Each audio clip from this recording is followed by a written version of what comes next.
Okay, you know the drill. You know what I do normally. You've watched my 3 previous challenges that I've done, so hopefully you can sort of get what I'm going to be doing with this one. There is going to be a big difference though. With this one, I'm going to be giving the winner $20, alright? Yeah, that's right, $20, okay? So, just to make things a bit more simple, there are 3 rules to this competition, and I'm going to tell you them right now. Number 1, there's going to be a link in the description right now. You need to go download that, and it's going to be a video of me doing some cool stuff that you need to edit, alright? If you edit it well, then step number 2, you have to send it to the email that's down below in the description. Once you've sent it to that email, then I will review it, put it in a folder, and put it into the final video.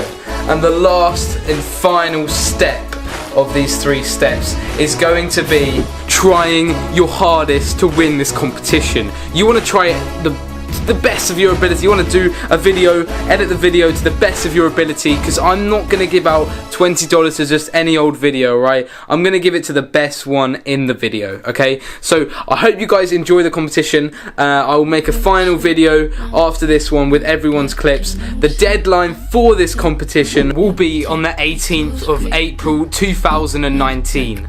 You need to get your video sent in by then, otherwise it just won't be in the video, unfortunately. And then I'll probably make the video Saturday the 20th of April. That's when the actual full video of the reactions, and when I will reveal the winner of the competition. So good luck everybody who is going to enter in this competition. Don't forget to like the video, subscribe, comment down below what you are going to do, if you are going to do it, if you're not going to do it. And my name is Josh Robinson. Peace.